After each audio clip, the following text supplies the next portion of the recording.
de la República, Nayib Bukele. Buenas noches a todos. Bueno, gracias por estar aquí trabajando sábado en la noche, pero como ustedes saben, 24/7, ¿verdad? Bien, hay básicamente dos puntos importantes en esta reunión. La primera es ver un pequeño avance de cómo está el funcionamiento del régimen de excepción y el marco de la guerra contra las pandillas. Ya hablamos un poquito previo a la reunión con el ministro de Seguridad, pero queríamos compartir algunos datos con los demás y con el pueblo salvadoreño. La segunda es que aquí está prácticamente todo el gabinete de seguridad, está todo el mando de la policía, está todo el alto mando de la Fuerza Armada y además está el ministro de Justicia y Seguridad Pública, está el director de centros penales y está, aparte del gabinete de seguridad ampliado, está también el fiscal general de la República y está la recién electa procuradora para la defensa de los derechos humanos. Antes de iniciar, yo quisiera, bueno, ya que me imagino que muchos de ustedes no conocen a la recién electa procuradora, yo quisiera hacer unas preguntas, procuradora, si me lo permite, para que ilustrar un poquito la situación en la que estamos y su trayectoria, digamos, tanto a la gente que está aquí en esta reunión como al pueblo salvadoreño. Yo les quería hacer una pregunta. La primera es, ¿usted fue electa su primera vez de procuradora cuándo? Buenas tardes, señor presidente y distinguidos funcionarios.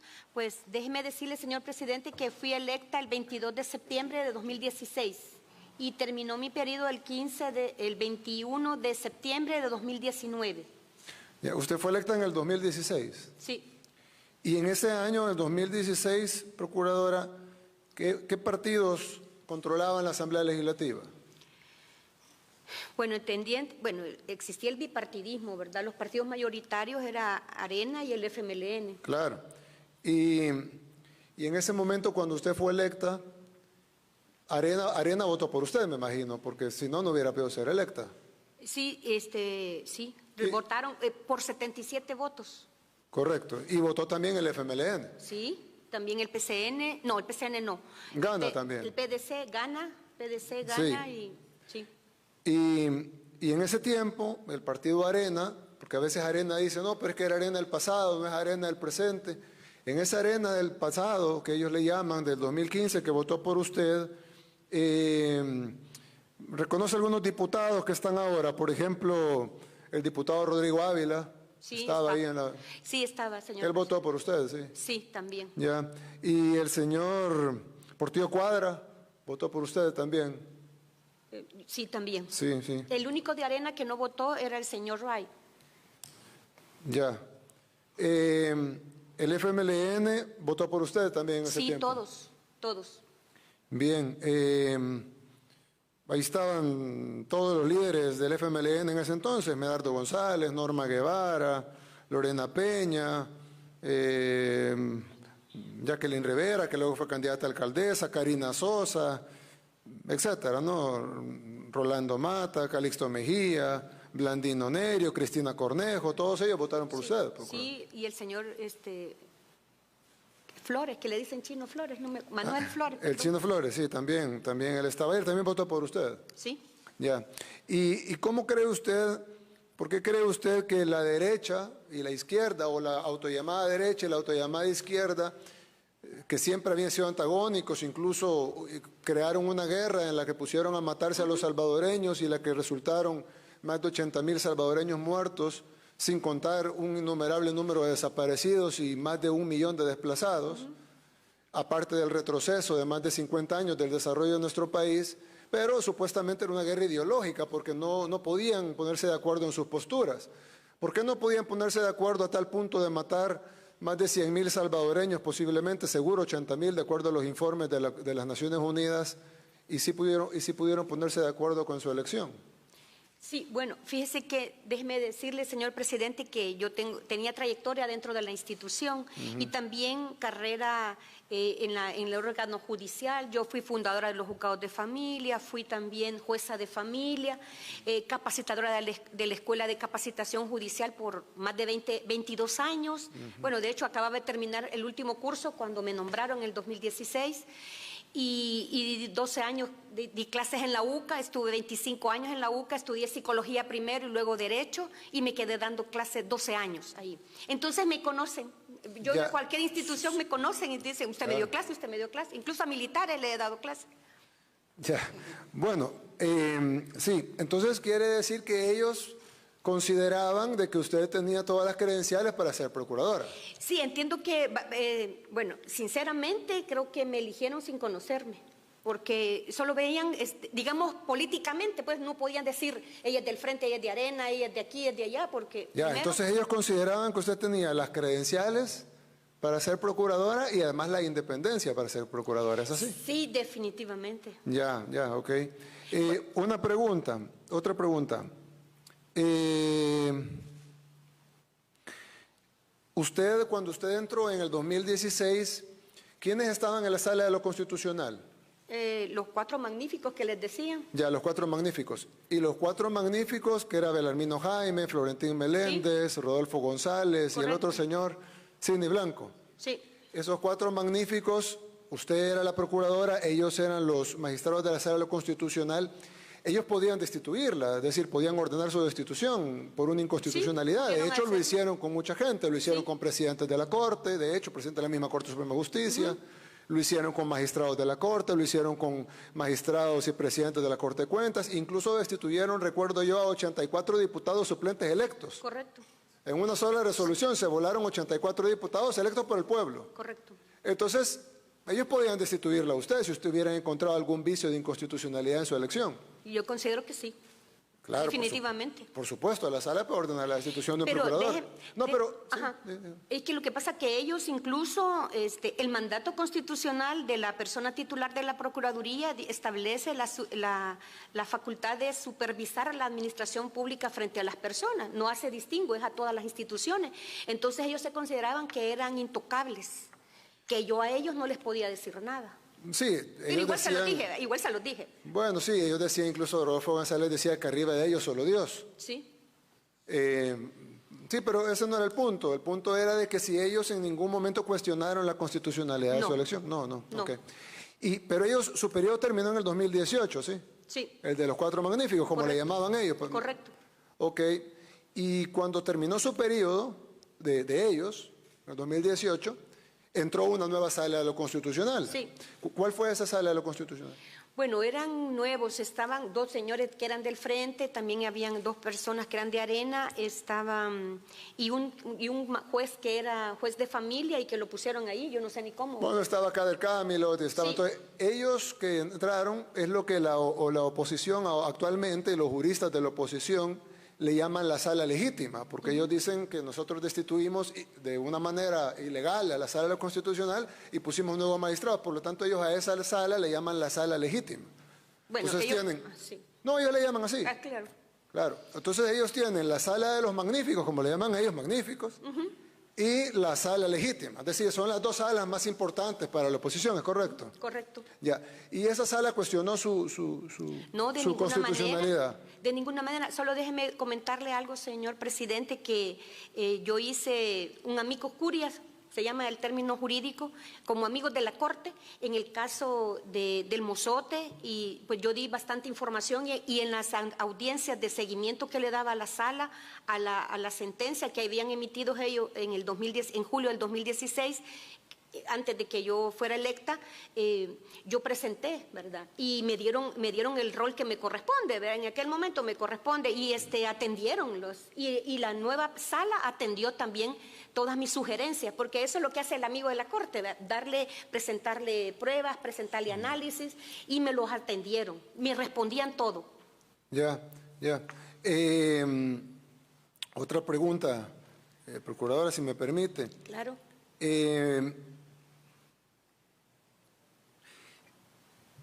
Yo tengo información aquí de que sí hubo una demanda de inconstitucionalidad ante la sala.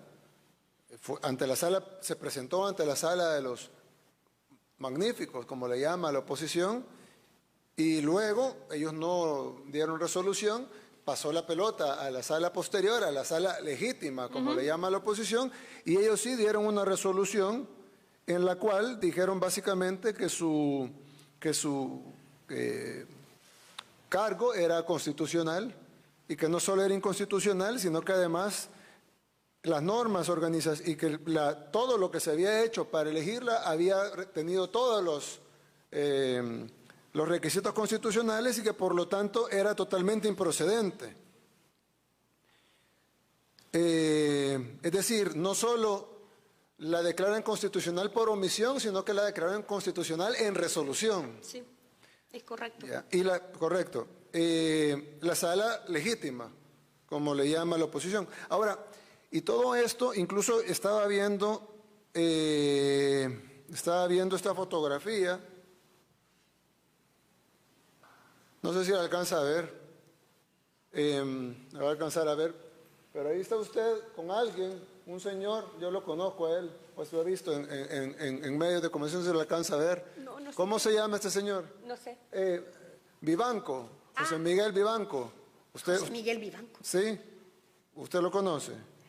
No me acuerdo, fíjese. Sí, ahí sale con él, creo que debe haber firmado algo. No sé si en Cancillería, no sé, yo no creo que, yo nunca me he reunido con él. Sí, José Vivanco, se acompañaba de la Procuradora para los Derechos Humanos Raquel Caballero y la Presidenta de la Fundación de ATJ, Claudio Maña, en el conversatorio. Era un conversatorio Bueno, nos invitaron quizás para compartir algo. Sí, pero... estaba la par suya, ahí bien contento. Vaya. Ni me acordaba de eso. Bueno, claro, tantos eventos, pero está claro que para José Miguel Vivanco, usted era una procuradora que estaba haciendo bien su trabajo, ¿o no? Claro.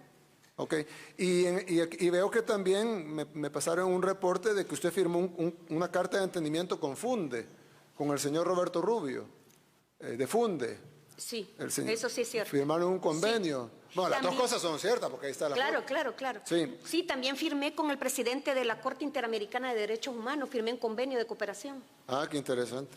Sí, también fui electa presidenta de la Red de Instituciones Nacionales de Derechos Humanos del continente americano. También fui coordinadora del Consejo, más bien secretaria técnica del Consejo Centroamericano de Procuradoras y Procuradores de Derechos Humanos. También fui coordinadora de la Red de Migrantes y Trata de Personas para Centroamérica de la Federación Iberoamericana del Ombudsman. También fui, perdón, pero... No, por favor. También fui coordinadora de la Red de Niñez para Centroamérica y coordinadora de la Red de Migrantes.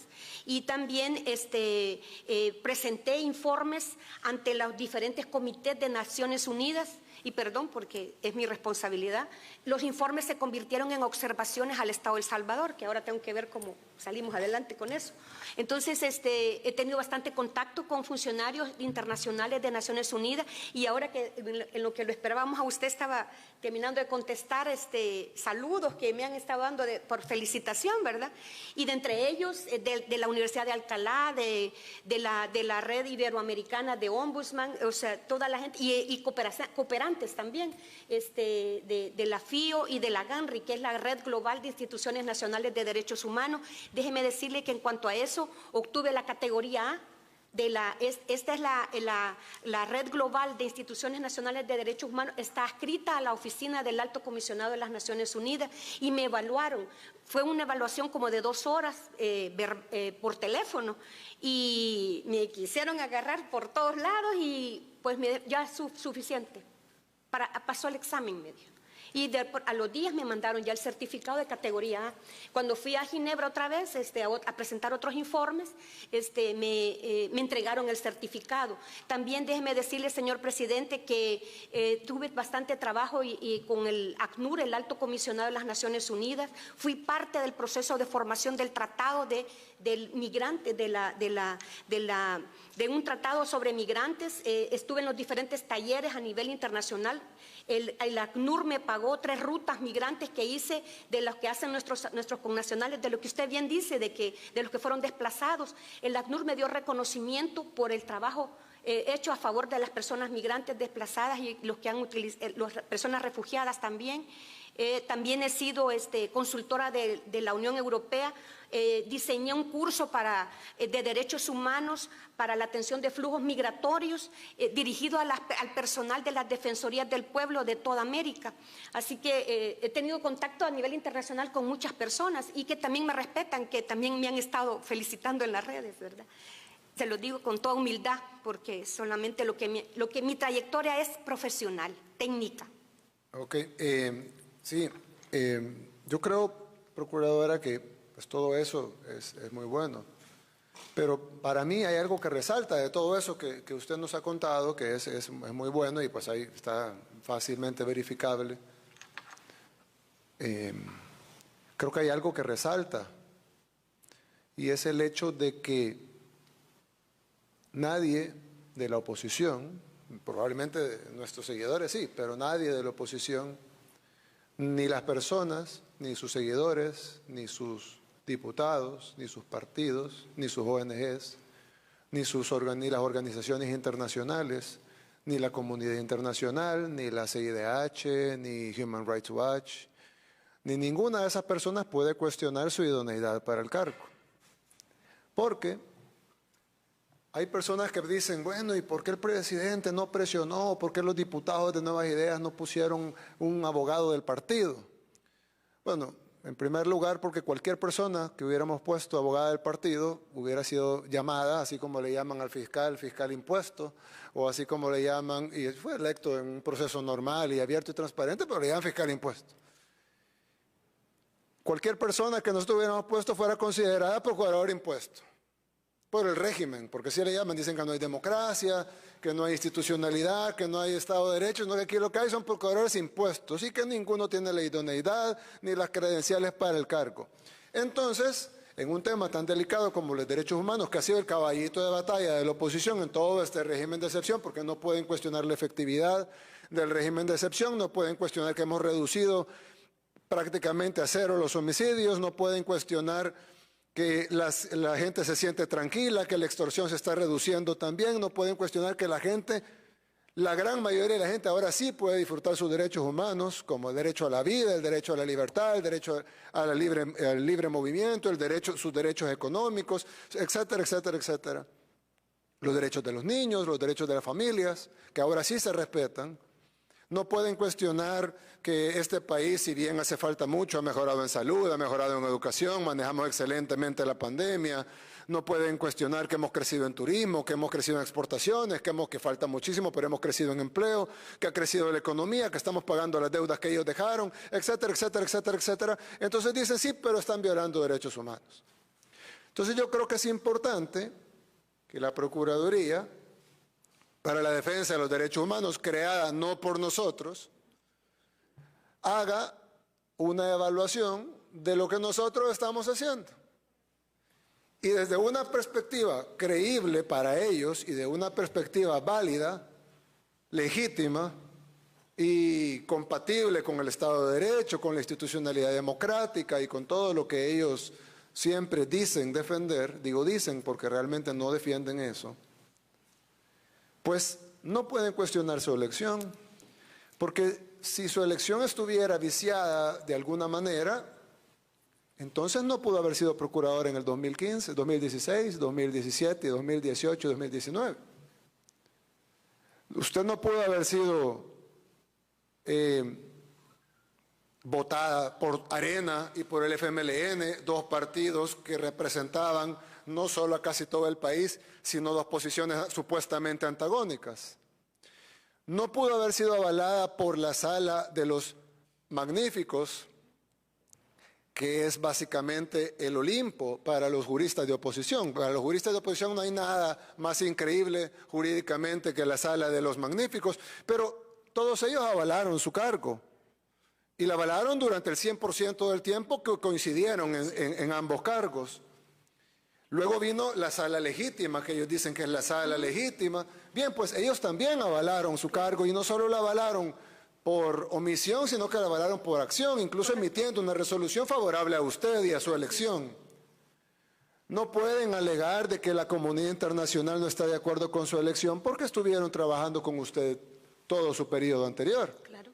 De hecho, yo le mencioné algunos, como Vivanco, como Funde, como etcétera, y usted me mencionó otros, como la CIDH, como un montón de grupos más.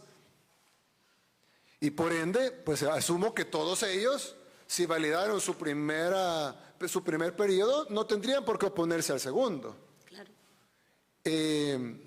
Máxime que es totalmente legal, claro, reelegir o volver a elegir a un procurador de derechos humanos. No pueden decir que usted es una procuradora impuesta porque se votó de una manera abierta, transparente en la Asamblea Legislativa, y tampoco no puede decir de que tiene legalidad pero carece de legitimidad, como han dicho de otros funcionarios que nuestro movimiento ha puesto en los cargos, porque en este caso, en el caso suyo, ellos le eligieron a usted primero. Claro. Entonces, gozando usted de toda la credibilidad y toda la legitimidad que ellos validaron en su momento y que nunca validaron, nunca desvalidaron, pues ahora si dejaran de validarlo, parecería que lo que quieren es un procurador que se comprometa a obstaculizar al gobierno, no un procurador que tenga sus credenciales, porque si ellos están opuestos a un procurador con sus credenciales, no lo hubieran electo como procurador. Claro. Así que, quedando claro para todos, para los que estamos aquí y para el pueblo salvadoreño, pero sobre todo para la oposición y para la comunidad internacional y para los organismos internacionales y para las ONGs, que todos ustedes validaron a la procuradora en su momento, todos ustedes trabajaron con ella, le dieron premios, le eligieron, la calificaron como constitucional, etcétera, etcétera, etcétera, pues ahora debe ser igual. Y deben de respetar sus informes y sus resoluciones de la misma manera que lo hicieron la vez pasada. Entonces, quedando eso claro, yo le quiero pedir, ofrecer, mejor dicho, que nosotros vamos a abrirle las puertas de nuestros operativos, de los centros penales, de los centros penales de pandilleros, de los centros penales comunes, del nuevo centro de confinamiento para el terrorismo, de los operativos de la policía, de los operativos del ejército. No sé, fiscal, me imagino que usted estará de acuerdo en que la procuradora pueda tener acceso a expedientes fiscales que tengan que ver con temas de derechos humanos,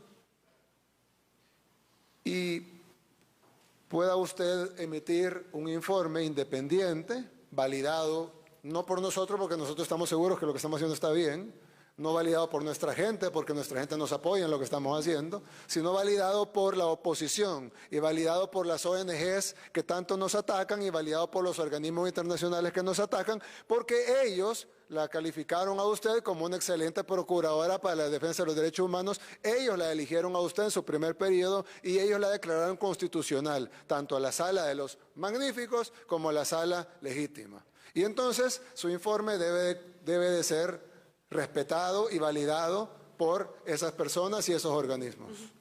Sí, dígame, procurador. Sí, señor presidente, quiero decirle que hay una buena oportunidad porque en noviembre hay que presentar el EPU, que es el examen periódico universal, que todos los estados están obligados a presentarle al Consejo de Derechos Humanos.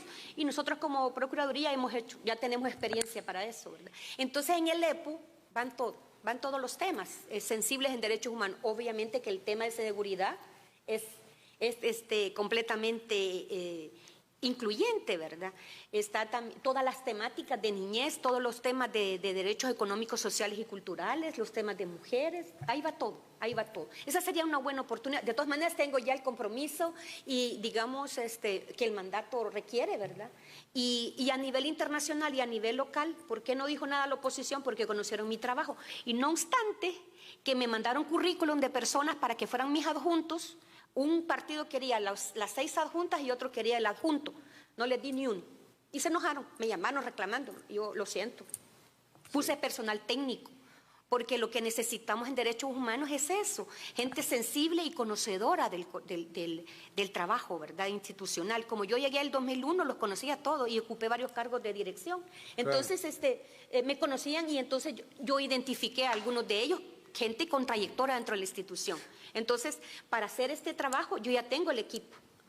Creo, procuradora, que para el pueblo salvadoreño, la gran mayoría del pueblo salvadoreño, va a ser más importante su trabajo de ahora en adelante que el trabajo que realizó en su administración anterior. Correcto.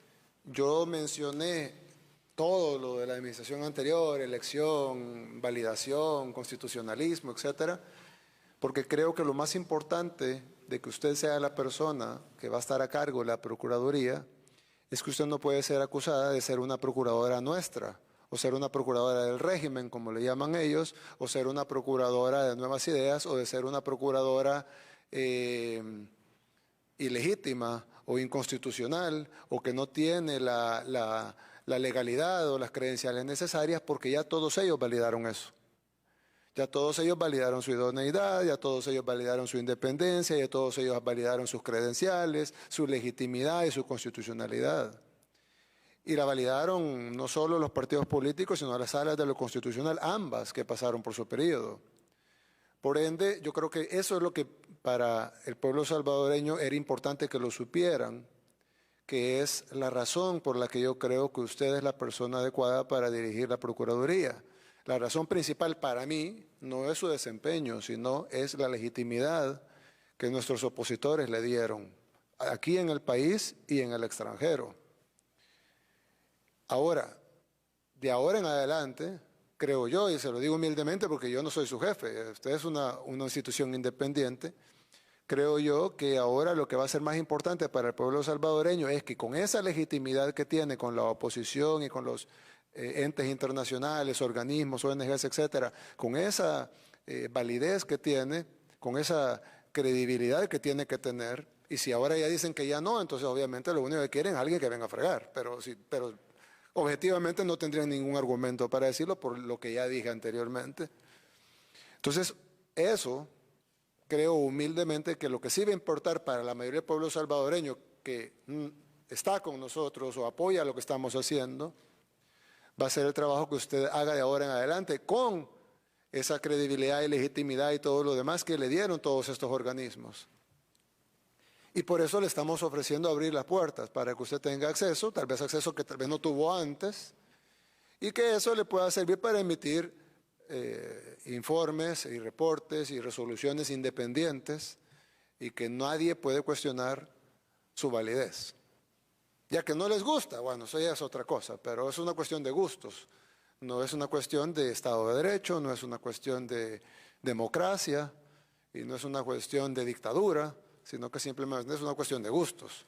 Y eso pues ya es un tema que no nos atañe a nosotros. Bien, abordado ese tema, sí.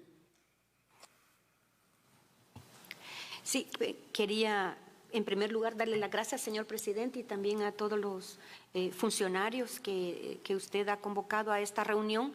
Déjeme decirle que lo que mi pretensión y por qué me postulé es precisamente por la visión de país.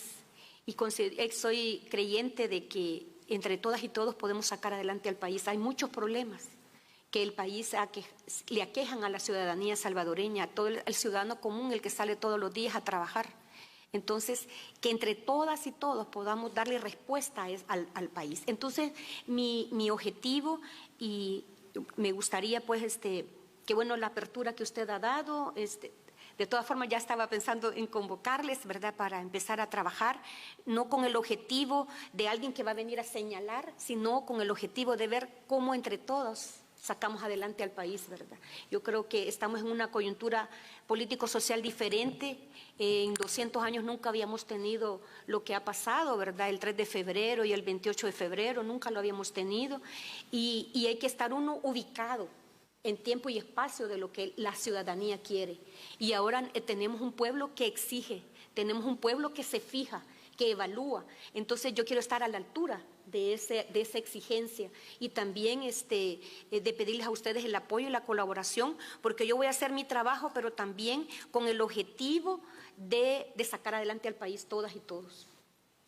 Bueno, gracias, procurador. Eso lo decidirá el pueblo salvadoreño viendo su desempeño. Como le manifesté, mi humilde opinión es que la gente va a evaluar y fiscalizar su trabajo de ahora en adelante, que creo que es lo más importante. Para mí, lo importante de lo anterior es la validación, pero creo que sí, es vital que podamos trabajar para sacar adelante al país, por eso estamos sentados aquí. Bien, tenemos buenos resultados de las incautaciones de armas, de la desarticulación de clicas. Hablaba con el ministro de Justicia y Seguridad y me decía que literalmente habían clicas que solo tenían un miembro. Sí, señor presidente. A raíz de la última reunión que tuvimos como Gabinete de Seguridad, que implementamos el cerco en la zona de Comasagua, eso nos permitió también desde el trabajo de inteligencia policial, poder hacer un barrido de todas las clicas que pertenecen al programa Libertad, porque era parte como estructura. Ellos siempre han tenido la verticalidad de cometer los homicidios y todos los delitos a los que se dedicaba. Entonces, ese trabajo del cerco militar con el trabajo de seguridad pública dentro del cerco, más la información de inteligencia, ya muchas de las clicas del programa Libertad ya casi que solo tienen un miembro, un homeboy, que es como la parte ya de la hermandad. Obviamente hay una base social que está conformada por paros, postes, chequeos, colaboradores, pero definitivamente todo este fenómeno empezó con la deportación de un homeboy de Estados Unidos para El Salvador. Está hablando del fenómeno de las pandillas en general, en los 90s. Correcto, correcto.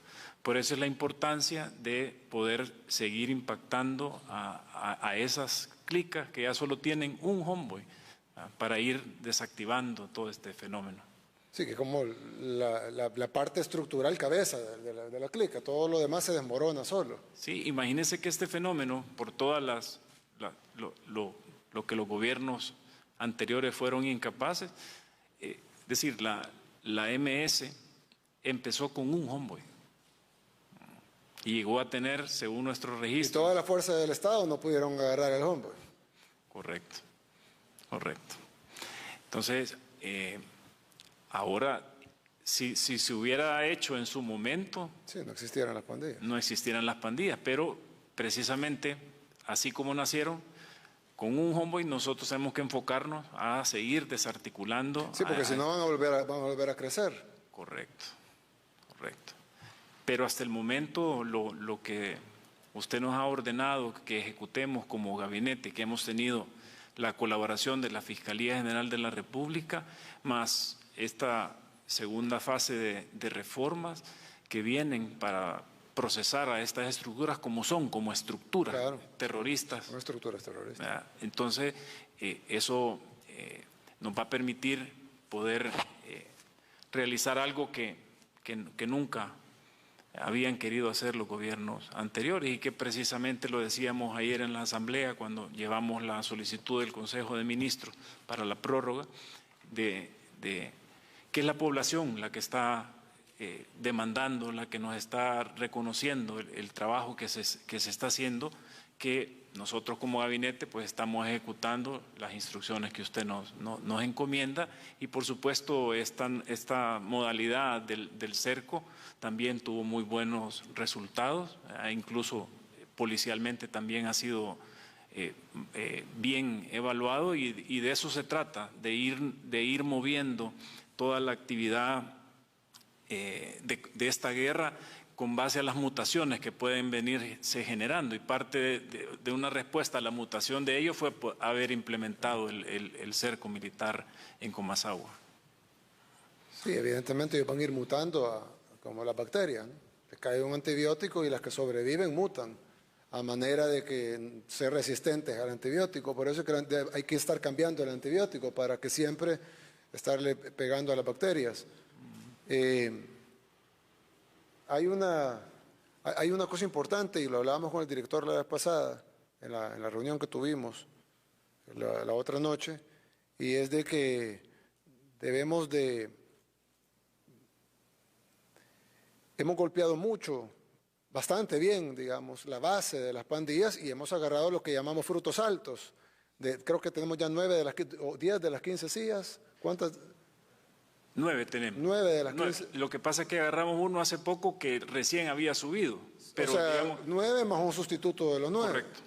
Serían 10 CIAs, 10 miembros de CIA, pero 9 CIAs, que son los jefes de la Mara Salvatrucha en El Salvador.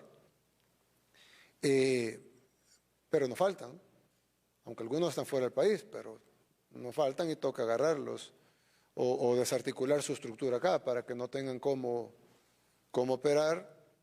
Y tenemos estos homeboys de estas clicas que solo tienen uno. Básicamente con agarrar ese uno casi que queda desarmado. Van a quedar los paros, los postes y los colaboradores, pero no van a quedar a quién hacer el paro, a quién avisarle ni a quién colaborarle. Sabemos de dónde se están financiando, básicamente de la venta de droga, muy poco de la extorsión, la gente ha dejado de pagarles por obvias razones. Su financiamiento está mermado, todavía tienen armas. Lo vemos porque cada vez que agarramos un campamento aparecen fusiles, aparecen armas. En una de las capturas últimas, ¿perdón? Tenía un lanzagranadas con 4 cartuchos y aparte tenía 2 fusiles. 10 armas fueron en total, ¿verdad? Sí, 10. 10 por una persona, un pandillero. Sí. 2 pandilleros. Sí, eran 8 fusiles, una pistola y unas lanzagranadas aquí en la zona de Opico del programa Libertad. Y también un lanzacohetes, un LOB, eso fue ayer o ahora. El LOB se quitó como un mes. Bueno, sí, sí, fue el programa de Occidente. Entonces está claro que armamento tienen. En algunos casos no mucho, pero en otros casos de sobra, como este caso de lunes. Evidentemente a veces va a ser fácil agarrarlo porque los agarramos con las manos en la masa, digamos, pero a veces lo van a tener enterrado y cosas que es más difícil buscarlo y por eso hay que hacer un trabajo de inteligencia bueno para ubicar a dónde tienen el armamento, a dónde tienen la droga. No solo es importante agarrar a los pandilleros, aunque eso es lo más importante definitivamente, ningún arma se dispara sola, pero también es importante quitarle las herramientas y eso es quitarles el financiamiento, cerrarles los negocios.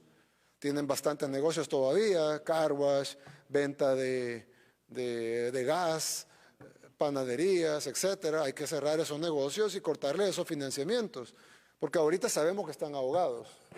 Lo sabemos que tienen problemas para operar, sabemos que tienen sus estructuras están desmoronadas y por lo tanto trasladar un paquete de drogas de Santa Ana a San Miguel no es tan fácil como antes porque no tienen quien lo traslade. Sabemos también que operaban Ubers, hemos decomisado varios, buses también. Pero todo esto, aparte de decomisarles vehículos y todo, también desarticula sus ingresos. Debemos seguir golpeando los ingresos porque todo les cuesta dinero. Comprar armas les cuesta dinero, comprar mercadería o droga para venderla les cuesta dinero, pagarle a alguna gente les cuesta dinero, comprar balas o armas les cuesta dinero, saldo para el celular, etcétera, comida, mantener los campamentos en las zonas rurales no es fácil, más ellos que no están acostumbrados, parece que alguien los entrenó, pero no es lo mismo estar entrenado que vivir la realidad, ¿no? Y entonces hay que seguirle golpeando las finanzas. Hay que incautarles las armas, los vehículos, cerrarles los negocios, quitarles la droga, a manera no solo prevenir los ilícitos que son ilícitos per se, sino que desarticularles sus ingresos y que se queden sin combustible para funcionar como estructura. Hay un tema que es importante y es que estamos claros, y lo sabemos todos los que estamos aquí, pero es importante recalcarlo, y es de que no estamos luchando contra la delincuencia común. Es decir, bueno, sí luchamos contra la delincuencia común, pero la guerra contra las pandillas no es contra la delincuencia común. Es una estructura terrorista internacional que tiene sede en Los Ángeles, tiene sede en Washington, tiene sede en Nueva York, tiene sede en Milán, tienen en Guatemala, en Honduras, en El Salvador. Es decir, es una estructura terrorista internacional con una cadena de mando vertical, transnacional, que funcionan así. Tienen caja interna, tienen un arma, la ocupan varios pandilleros, se la dejan en un basurero, lo llaman, el otro va y la recoge, tienen simbología, adeptos, es decir, no estamos hablando de 4 personas que se unieron para robar un banco, lo cual está mal, pero eso es una banda. Aquí estamos hablando de organizaciones terroristas que deben ser tratadas como organizaciones terroristas. Y hay reglas internacionales para tratar a las organizaciones terroristas. Yo hace poco vi que Estados Unidos lanzó un misil para matar a un terrorista, no recuerdo a dónde fue que no recuerdo, pero hace unos días lanzaron un misil para matar a un terrorista que estaba en otro país. Claro, asumo yo que ellos lo hacen correctamente porque están matando a un terrorista, pues no están persiguiendo a un robacarteras o no están persiguiendo a un criminal común, porque si es un criminal común, pues lo arrestan, le hacen un proceso con pena de muerte y todo, pero un proceso, ¿verdad? Pero cuando tiran un misil a otro país es porque es un terrorista considerado como tal y hay que descabezarlo. Y recordemos, si nos vamos a basar en la ley de Estados Unidos, que no tendríamos por qué, porque este es un país aparte, pero si nos vamos a basar en la ley de Estados Unidos, ya Estados Unidos declaró como organización terrorista a la MS-13, ¿no? Y por ende son organizaciones terroristas no solo consideradas así por nosotros, sino consideradas así incluso internacionalmente. Así que por derecho comparado tendríamos el derecho de tirarles un misil, así estuvieran en otro país.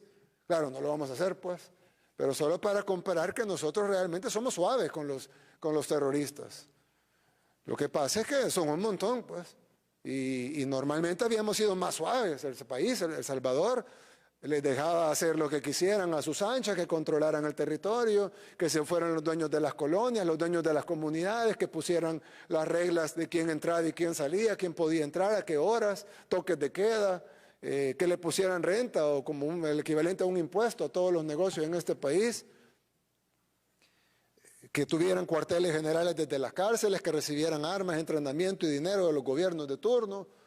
Es decir, claro, comparado con eso nosotros somos unos ogros, pero comparado con lo que otros países hacen con sus terroristas, somos unos santos, porque otros países están tirando misiles a los terroristas y nosotros vamos, todavía los metemos a la cárcel, no los mandamos a Guantánamo, pues les hacemos un proceso, los llevamos a la fiscalía los lleva a los juzgados, es decir, a los menores se les lleva a un régimen especial.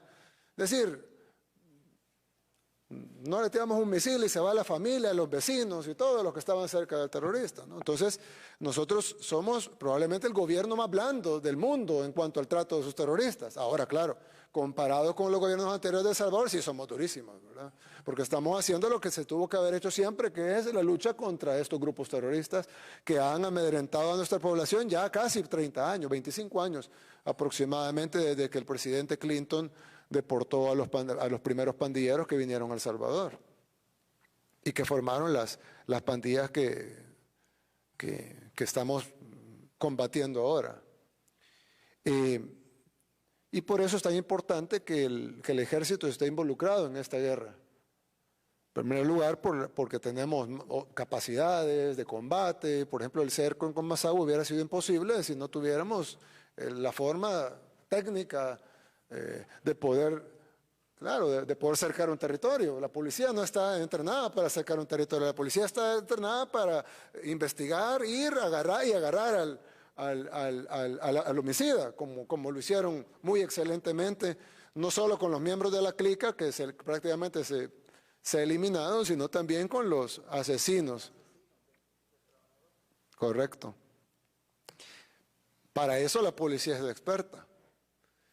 Para cercar el territorio, el ejército es el experto. Entonces, yo creo que aquí estamos haciendo un buen 1-2, teniendo las capacidades que tiene la policía, que por cierto los quiero felicitar, porque en los últimos casos, yo sé que también tiene mucho que ver el hecho de que ya no son tantos, pero en los últimos casos que han habido, no solo de homicidios, sino de todo. Incluso a veces suben un video en redes sociales que de repente se bajaron 2 a darse puñetazos en la calle y en una hora están atrapados. A mí me sorprende, pues me sorprende felizmente, porque antes todo eso quedaba en la impunidad. Antes incluso yo recuerdo una vez, hace más de 15 años, se metieron a robar a mi oficina. Yo llamé a la policía y la policía me dijo, mire, la verdad es que vamos a levantar el reporte, pero no, ahí va, o sea, no vamos a investigar un robo en una oficina. Tenemos 25 homicidios que investigar hoy y 25 más mañana. Pero levantaban el reporte en ese tiempo porque eso servía para cobrar el seguro. Nada más. El reporte policial servía para cobrar el seguro. Ahora no. Ahora, pero es que casi que si pasa alguien y amenaza a otro, o viene alguien y empuja a alguien, atropella una mascota o pasa cualquier cosa, la policía va y hace su deber inmediatamente. Casi todos los casos se resuelven de una manera increíblemente rápida, más rápida, estoy seguro, que otras policías en el mundo. Y eso le decía yo en la reunión pasada que tuvimos, que solo estuvo el ministro, el fiscal y el director y el ministro de Seguridad y Justicia. Yo le decía que realmente el potencial que tenía la PNC, digo tenía porque hoy ya no es potencial, hoy es una realidad. El potencial que tenía la PNC y que hoy es una realidad en cuanto a operatividad, inteligencia, investigación, etcétera, es impresionante. Impresionante. Yo no sabía que tenían tanto potencial. Yo sabía que íbamos a trabajar para construirlo, pero es increíble. Es decir, ahora los casos se resuelven, pues normal que se resolvieran en 6 meses, pero se resuelven en 24 horas. Y con pruebas, con videos. Es decir, de verdad es sorprendente. Es más, los asesinos en Comasagua, fue increíble todo el proceso investigativo que se hizo. Hay cosas que no se pueden decir porque alertamos a los pandilleros cómo los agarramos, pero es increíble, pues. O sea, casi que... ¿Perdón? Son técnicas especiales de investigación que no las podemos decir porque entonces vamos a dar la clave ahí a otros. Sí, pero son muy buenas. Son muy buenas. Yo de verdad estoy gratamente sorprendido por el trabajo que está haciendo la policía, porque yo sabía que tenía mucho potencial, pero no me imaginé que fuera tanto y que fuera a desarrollarse tan rápido, y que tuviéramos una policía tan profesional y con tanta capacidad investigativa y de inteligencia como tenemos ahora. De hecho, estábamos compartiendo unas cosas que me envía el ministro, y digo, ¿cómo obtuvieron esto? Y me dice, bueno, es que tal y tal. Y entonces, me parece excelente, le dije, el proceso. Y realmente ya habrá un momento para mostrarle a la población algunas de estas cosas cuando ya estemos más avanzados en esta guerra con las pandillas y ya esa forma de operar ya no nos sirva de mucho, pues podremos comunicarla. Hoy por hoy pues quedará eso pendiente, pero sí los quería felicitar por el gran trabajo que están haciendo. Entonces, cada uno en su área están haciendo un gran trabajo. También la Fuerza Armada, pues creo que la gente lo ve en la calle y es increíble. La gente ve en la calle soldados, igual policías, pero policías tal vez están más acostumbrados, pero ven soldados en la calle y la gente sale, los saluda, les ofrece café, les ofrece un pan.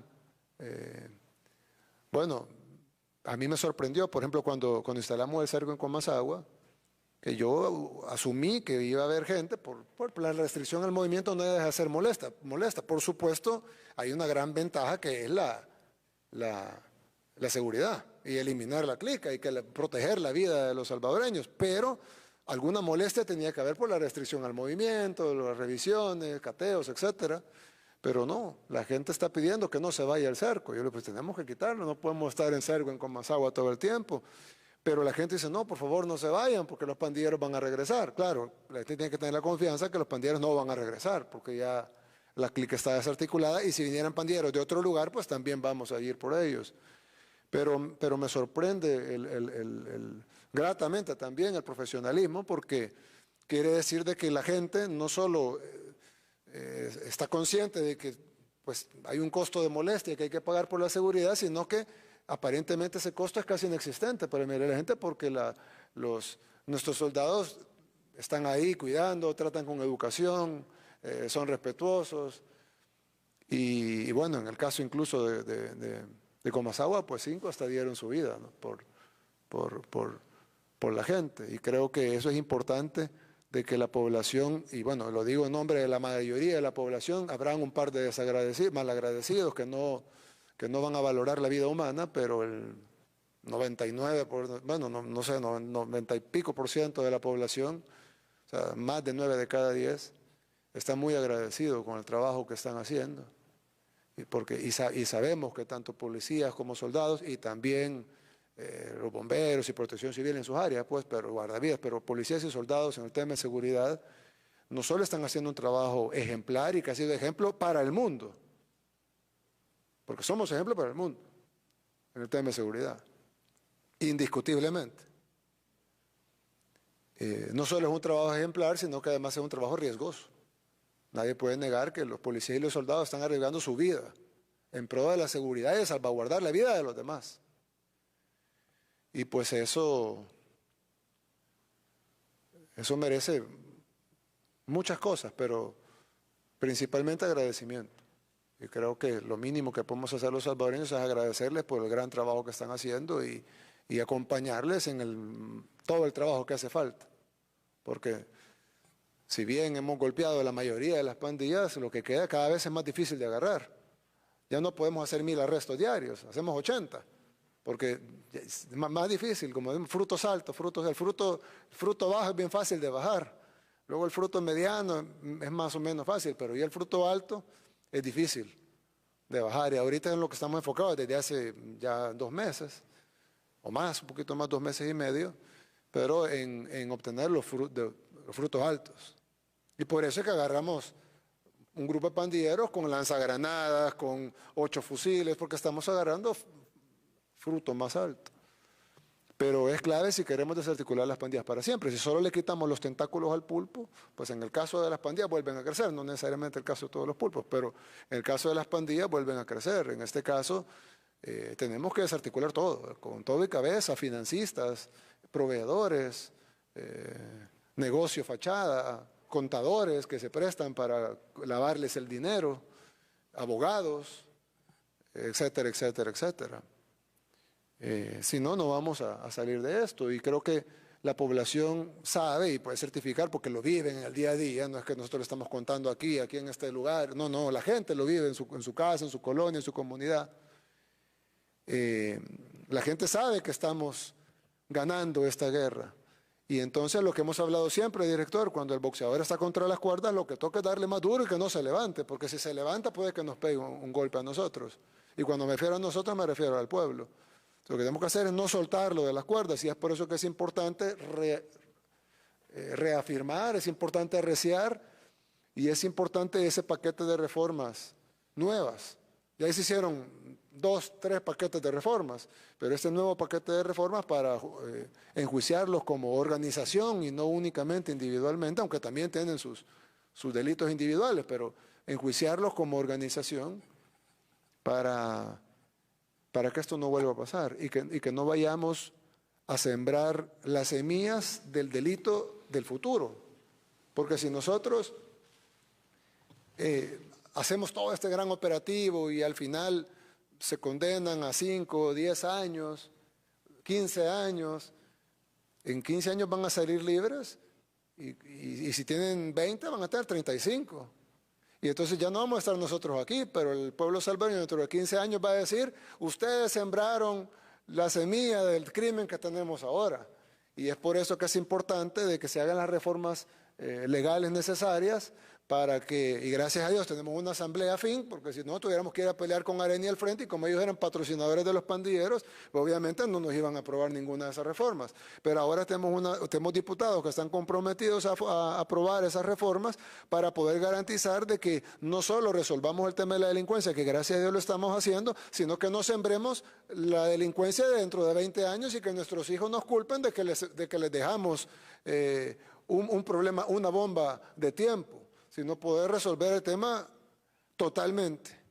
Y eso incluirá reformas en las cárceles, incluirá, por supuesto, reinserción de los colaboradores, no de los homeboys, ¿verdad?, ni de los gatilleros, como le llaman algunos, sino de la masa social colaboradora, ¿no? Que ese tiempo que estén en la cárcel les sirva para para reinsertarse y cuando salgan de aquí en un par de décadas, pues que salgan reinsertados a la sociedad, así como se ha hecho con los reos comunes, que se han hecho programas súper buenos de todo tipo. De hecho, están haciendo los pupitres de las escuelas, están haciendo puestos policiales, están haciendo las torres de los guardavidas, están limpiando ríos, están limpiando playas, borrando grafitis. Y entonces, pues esa gente se está, por lo menos en su mayoría, ¿verdad? Y igual tienen que cumplir su pena, pero en su mayoría se están reintegrando y creo que eso es algo súper positivo. Además, en algún momento van a salir ellos, ¿verdad? Hay unos que no, pero en algún momento ellos van a salir y pues mejor que salgan ya con conocimientos de un oficio y habiendo pasado 10 años haciendo pupitres de escuela y no en riñas como en otros países donde en las cárceles lo que son cuarteles generales del crimen y pasan en motines y en riñas y todo. Y acá, a pesar de que hemos hecho un esfuerzo sobrehumano para poder alojar a todos estos nuevos inquilinos del sistema penitenciario, pues no ha habido mayor cosa. Sí, por favor, director. Gracias, presidente. Definitivamente, desde el inicio del Plan Control Territorial, prácticamente cuando usted da la apertura a 20 días de iniciar su gobierno, tomamos el control de las cárceles y hasta este día no hemos tenido ningún amotinamiento ni ningún origen de violencia en base a riñas dentro de los penales. Y eso es algo a destacar porque antes era el día a día y es que eran las cárceles, y esto es conocido por toda la población salvadoreña, que las cárceles eran sus grandes centros de operaciones, teléfonos, celulares y todo lo que se pudo observar. Prostitutas llevaban a las cárceles y subían los videos a redes sociales, o sea, tenían incluso teléfono, cámara, internet. Se quedaban con ellas en las celdas incluso, y hay videos de eso incluso. Sí, sí. Y definitivamente todo eso, la población salvadoreña puede estar totalmente segura de que hoy son centros de corrección, de corregir los malos hábitos que tenían, y ahí el Estado es el que impera toda la fuerza de la ley. Y nosotros, eso es algo bien positivo y a destacar, porque definitivamente estamos montando un régimen en el cual es diferenciado totalmente. El reo común está, como bien usted lo explicó, rehabilitándose, pasando todas sus etapas, pasando fase de confianza. Incluso hay gente que le reconoce su trabajo, obviamente, cuando sale a barrer las calles o independientemente de hacer cualquier labor de ayuda a la comunidad. Y también hoy pasando a que su estancia no sea en ocio, sino que siempre tenga una actividad diaria en cada momento del día, mientras sea su desencierro. E incluso a ordenar su misma celda, y estamos llegando hasta los puntos más básicos que todas estas personas, obviamente, para tener esas carencias que lo llevó ahí en su momento a cometer el hecho delictivo, pueda llegar a tener el día de mañana una reincorporación a la sociedad totalmente diferente, como una persona nueva. Incluso nos sorprende, y con el apoyo de INDES hemos trabajado desde 7 meses para acá y ahorita hemos quedado en el cuarto en el Mundial de Ajedrez. Quedamos entre los 4 países finalistas ahorita de presos, de prisioneros. Vamos a pelear contra India la medalla de bronce y tenemos 7 meses de haberlo implementado. Y ahí es como estas personas pueden tener otra oportunidad definitivamente. Y como usted bien, hacemos la diferenciación, no es para aquellos criminales, esos gatilleros y todo eso, gente enferma que definitivamente ha tenido... no van a cambiar jamás. No van a cambiar Tienen jamás. que refundirse en la cárcel. Lo sacas a los 80 años y sale a matar. Así es. Claro. Pero no, estamos hablando de los que tienen. Así es. Claro, y están las oportunidades verdaderas. Y nunca nos hemos nosotros escondido en decir, sí, el régimen es totalmente severo en cárceles de máxima seguridad. Sí. Tenemos los mayores terroristas, ¿cómo los tratan los terroristas a nivel mundial, en España, en todos estos países que están luchando contra terrorismo? Claro. Nosotros también aquí estamos aplicando ese tipo de régimen, pero es un régimen totalmente diferente. Hay otro tema, director, importante, sí. Y es que yo he escuchado a la oposición decir de que en las cárceles muere gente y que nosotros estamos de alguna manera matando a los reos o dejándolos que mueran. Pero yo estaba viendo cifras y el promedio per cápita de muertes en los penales en El Salvador en los últimos 10 años es mayor que en el régimen de excepción. Totalmente. Es decir, han muerto menos personas per cápita, por supuesto, porque al haber 2.5 veces la población, pues se asume que va a haber 2.5 veces las muertes, pero no es así. Es decir, hay menos muertes ahora, y creo que es un dato que muy poca gente lo sabe, incluso gente que nos apoya a decir, no, bueno, pero los que murieron fueron criminales. No se confundan. Gente siempre muere en las cárceles, como también gente muere afuera, porque se enferman, porque por todo, envejecen, hay unos que tienen enfermedades terminales, etcétera. Pero para comparar manzanas con manzanas, hay menos muertos per cápita en el régimen de excepción en las cárceles que el promedio normal en los últimos 10 años en las mismas cárceles. No, y algo, presidente. Entonces quiere decir que el régimen de excepción no está matando a nadie, al contrario. Totalmente. Creo yo más bien que la razón por la que está muriendo menos gente que antes, ojo, muriendo menos gente que 2021, muriendo menos gente que 2020, muriendo menos gente que 2019, es tu mismo gobierno, ok, muriendo menos gente que 2018, muriendo menos gente que 2019, menos gente que 17, 16, 15, 14, 13, 12, 11. Y en esos años fue cuando el país hubo una ola de que llegó hasta el 60% de contagios, 60% de contagios de tuberculosis dentro de las cárceles, que fallecían cada semana, sacaban muchos muertos. Pues en Izalco llegó a tener el 70%, Izalco 1, 2 y 3, estamos hablando de 2017, 2018, tuvo la tuberculosis disparada. Nosotros, con las buenas prácticas penitenciarias en su gobierno, presidente, y se hacen las pruebas con el MISAL, y tenemos un penal especializado de salud, de atención de la tuberculosis. Nosotros hemos erradicado el contagio de tuberculosis en todos los otros 22 penales. Solo tenemos un penal donde estamos con sus tratamientos especializados. Si verdaderamente en cuestión de buenas prácticas en materia de salud, les estamos haciendo incluso todas las pruebas para saber qué diagnóstico trae esta persona, para darle su tratamiento.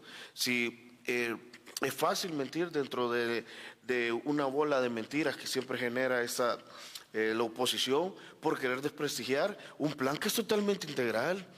Si, como usted bien lo dijo ahorita... Pero uno pensaría, uno pensaría que habiendo 2.5 veces la cantidad de reos... Debería de haber más por hacinamiento, por diferentes... Por mismas razones lógicas. No solo más porque hay más población, sino incluso más porque hay más hacinamiento, porque hay menos espacio por persona, etcétera, etcétera, etcétera. Menos insumos, el personal que está ahí para atenderlo pues se vuelve insuficiente porque hay un mayor número, menos médicos por reo, etcétera, etcétera, etcétera. Cualquiera pudiera pensar de que no solo debería subir el número de muertos, sino que debería subir incluso el número de muertos per cápita. Así es. Pero no es eso, baja. Así es. Y la razón por la que baja es porque se están tomando medidas que no se tomaban antes, como por ejemplo lo que usted mencionaba de la tuberculosis, pero hay otros casos, vacunación, atención a los enfermos, cirugías, cosas que no se hacían antes y que ahora sí se están haciendo. Y que vota el argumento de que estamos matando a la gente en los penales o que estamos dejando morir a la gente en los penales.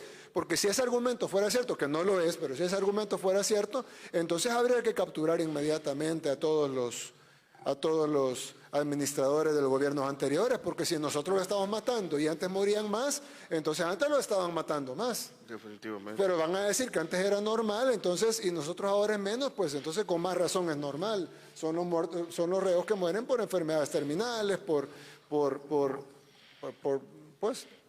No, y el nuevo centro... Condiciones preexistentes, etcétera. Entonces, pero creo que muy poca gente, incluso gente que nos apoya, sabe que esto es así.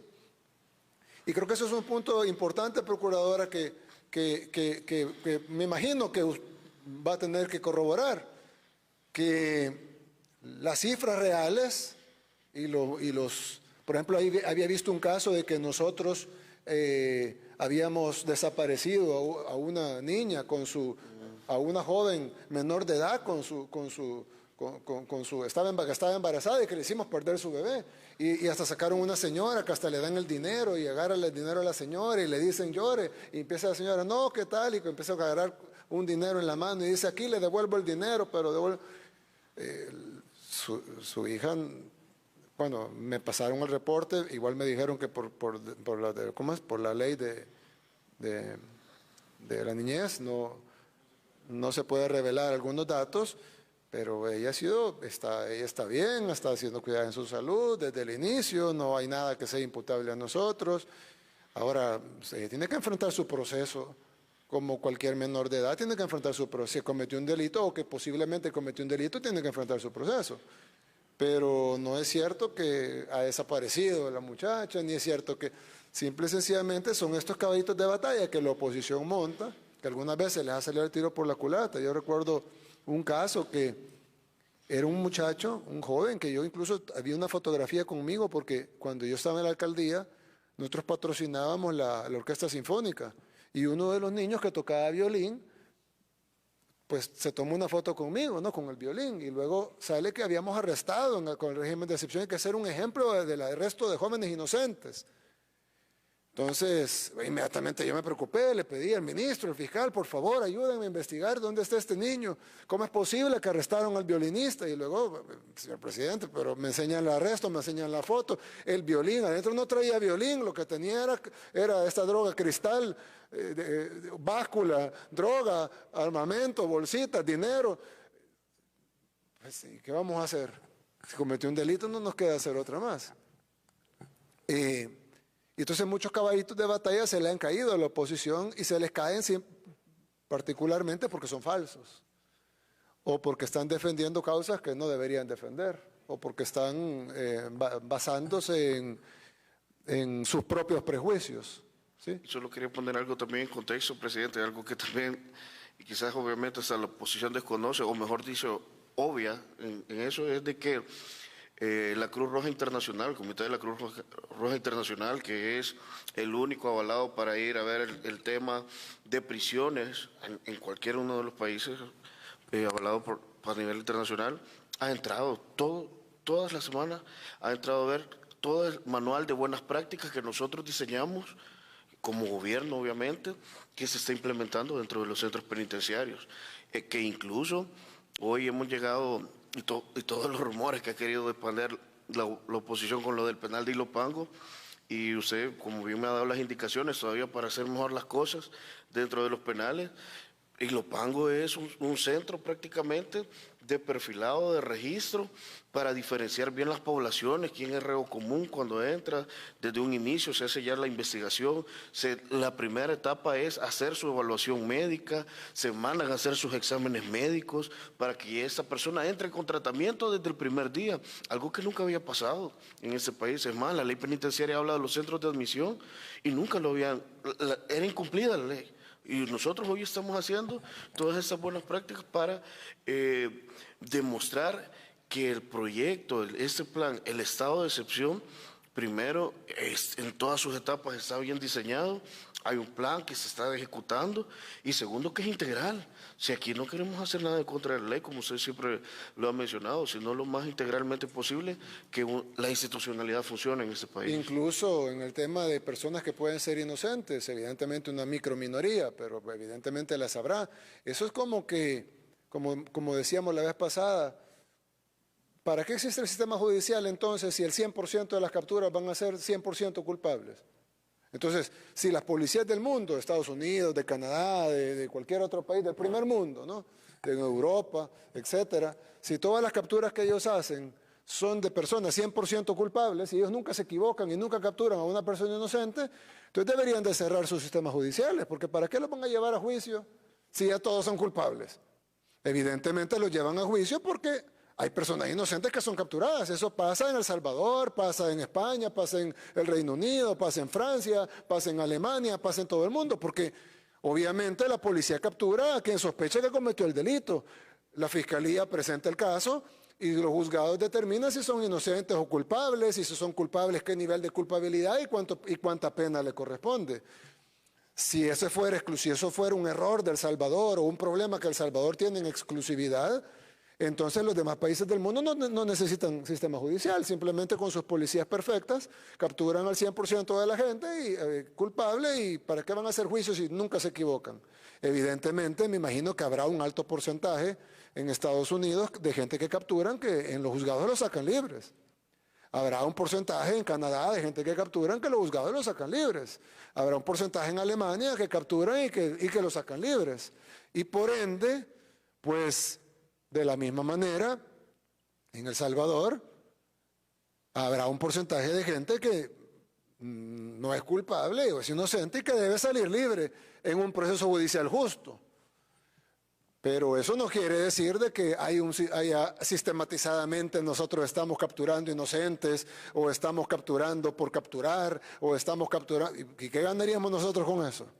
Evidentemente nosotros estamos tratando de ser lo más certeros posibles, y cualquier caso de una persona que haya sido erróneamente capturada, pues hay un sistema judicial que debe de garantizarle sus derechos, y si es inocente va a salir libre.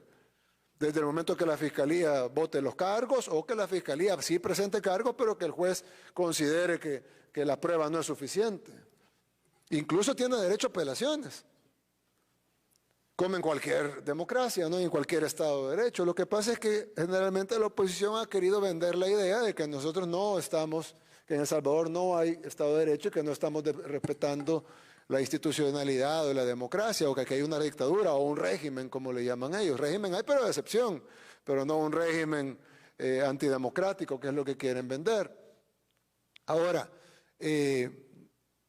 un tema que sí es importante es de que hemos hablado aquí mucho, hemos hablado un poco de la operatividad, pero hemos hablado mucho de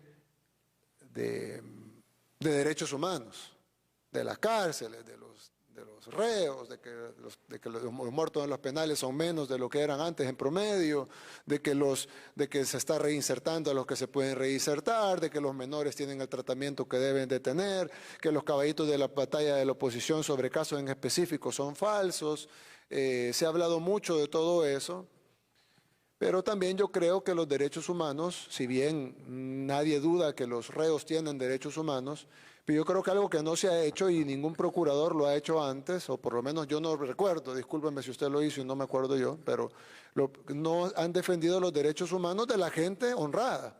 Generalmente defienden como que todo el enfoque de derechos humanos internacional o de las ONGs incluso está enfocado en los derechos de los delincuentes, que tienen derechos. Nadie dice que los delincuentes no tienen derechos, pero ¿por qué el enfoque es siempre en los derechos de los delincuentes? Y la gran mayoría de la gente honrada, nadie le importan sus derechos. En este país pasamos 30 años siendo acribillados, asesinados, renteados, violados, extorsionados, amenazados, viviendo en zozobra, y nadie dijo nada, pero de repente agarran a los que matan, a los que rentean, a los que violan, y de repente hay que ver los derechos humanos de ellos. Sí, tendrán derechos humanos, pero son más importantes los derechos humanos de la gente honrada, y creo que eso es algo importante, procuradora, que debe de también investigarse y debe de también reportarse, porque si no, entonces no estamos hablando de derechos humanos, estamos hablando de derechos de los delincuentes, que creo que son dos cosas distintas. Derechos humanos son todos, y los derechos y las personas que no tienen sus derechos restringidos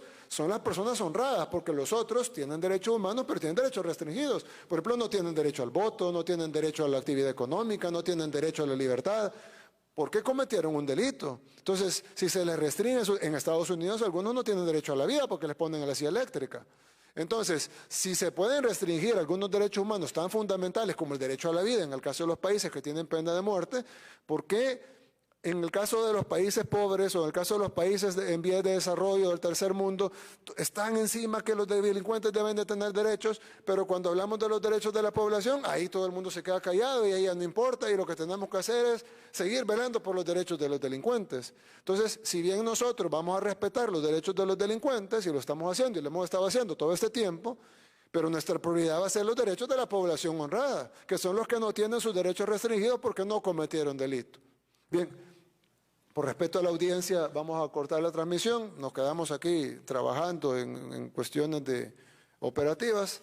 Pero bueno, para darle un saludo a la población, muy buenas noches, muchas gracias por habernos sintonizado y que Dios los bendiga a todos y que Dios bendiga a nuestro país, El Salvador.